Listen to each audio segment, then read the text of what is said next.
And like the design of the AR system allows this. I mean, people have carved lowers out of wood. You know, this isn't, we're not trying to say like, oh, you know, here it is. We're trying to prove a point. They're like, look, you can print this out of plastic. And just to take the New York Times point specifically, you can do this in your bedroom. You know, it's to prove this political point that, look, yeah, gun control doesn't mean what it meant in 1994. I'm Nick Bilton. I'm a columnist for the New York Times and lead writer for the New York Times Bits blog. And I cover technology and privacy and culture and the things that are changing in society as a result of those. When you first see something that's printed out in 3 dimensions, it kind of blows your mind a little bit. And so I'd always tracked this technology as I'd been a reporter at the Times. And one day I was on Thingiverse, which is a website which allows you to upload parts for 3D printers and then download them. And I came across a gun part, and I was kind of blown away. I was like, what is this thing? And the more I started to research, the more I started to find out that there was this very, very small group of people that were exploring building a 3D gun. Thingiverse.com, which is kind of like known in the hobby or the maker community to be like this repository of community information for 3D printing, it decided to take unilateral action and just remove all these gun-related files. And, you know, it seems pretty clear it was a response to Sandy Hook. So look, you know, without even judging what they're doing, it just is an act of censorship in my mind. Yeah, they have a terms of service that say, well, you can't have gun files, but they had hosted those files, some of them for up to like over a year. But those files immediately went down, and we recognized, okay, you know, people don't know, at least in the maker community, where to go now. So we decided to launch defcad.org and hosted all the files that they took down. And then since then, people have now doubled the files that we have, just sending us files. I get files at least once a day, you know, sometimes more. Oh, cool, the Blaze article's out.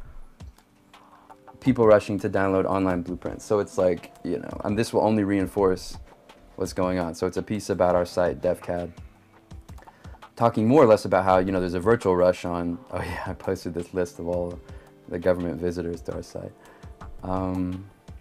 Okay, there's not like strong sharing or anything on it yet, but.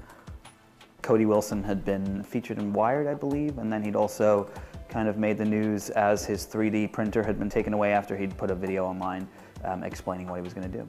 On September 26, 2012, Cody was notified that the 3D printer he had recently began leasing was being repossessed. The manufacturer's reasoning? Cody's lack of a federal firearms license and his public statements regarding the intended use for the printer. Well, so this is, these boxes are the Uprint SE Plus printer. This is as far as I had gotten. So just wanted to tell you guys why you were taking this? No. Okay, they didn't say anything about it. So for the record, I was trying to print guns with that printer. And they took it away because I was trying to print guns with it. Just to, oh, that's cool. Just to let you know. When I called him up and we spoke, he just left the ATF's offices. They'd been actually discussing what is legal and what is not. This was an entirely new thing. They knew that it was illegal to own this part for a gun without having it registered and so on. But when you can make the part for the gun, that, you know, changes the whole course of the conversation.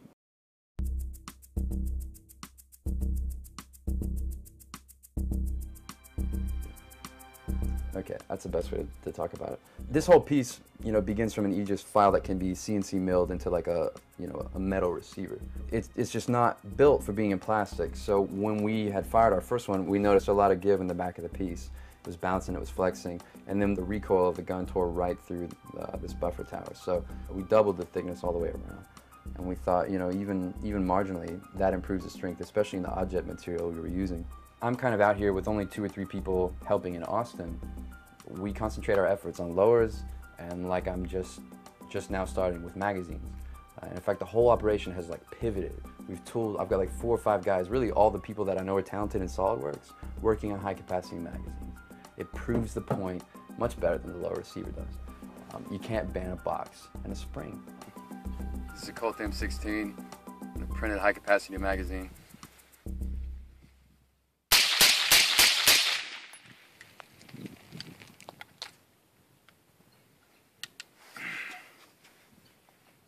You know, we come out and we say, yeah, look, we're willing to look like idiots, you know, but the interest is in preserving firearms on the internet. And people like that message, you know, despite this whole kind of idea of like, you know, democratic consensus. I mean, there's a lot of people who are interested, so they do whatever they can. We get donations every day, you know. Cody's 24 years old. When I was 24 years old, I was reading books about, you know, Israel and Gaza and believed that there were this kind of conspiracy and that, and it's part of who we are. It's part of what we do, and it just happens that Cody has decided to stick with guns as his thing that he's going to fight for. There's this Fukuyamist idea that like history had ended after the Cold War, right? And that like if we could just tweak neoliberal democracy, everything's going to be fine forever. You know, that like somehow this is like the final political form. I mean, this is ridiculous. And you can see it. There's no evidence of a political program anymore in the world. In America, there aren't genuine politics. There's the media telling you Barack Obama versus Mitt Romney is like the epic clash of ideology, when we both know they're globalist neoliberals. I mean, they both exist to preserve like the interest of this relatively autonomous class of Goldman Sachs bankers.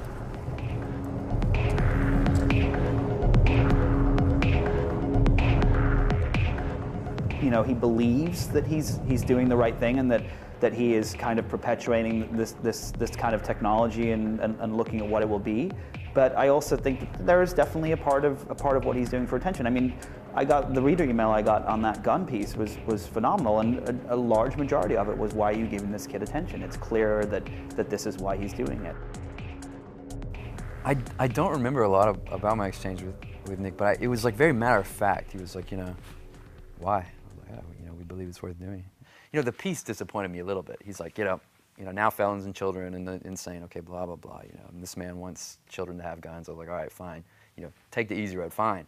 You know, but at least he was saying, you know, it's intentionally disruptive. That's true. The New York Times reporter sensationalizing something? No, I'm just kidding. No, you know, what's really interesting is, so as someone who's been covering 3D printers since they were essentially becoming into the mainstream a little bit, right?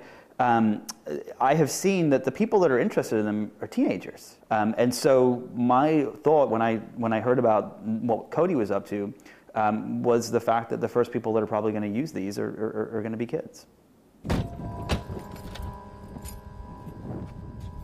The reality is, he could be the canary in the coal mine that is showing us what the future may be. Right.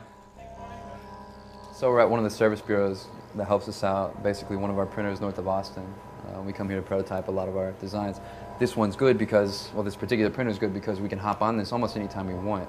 The volume of the machine is such that we can just kind of come in as with other pieces that are being printed.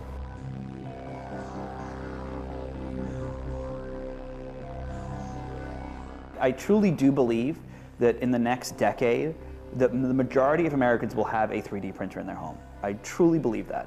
They were printing out cups and plates and furniture and all these different things. And some of those people will be printing out weapons with that. And I think that that's something that we should be talking about now, not waiting until it happens a decade from now.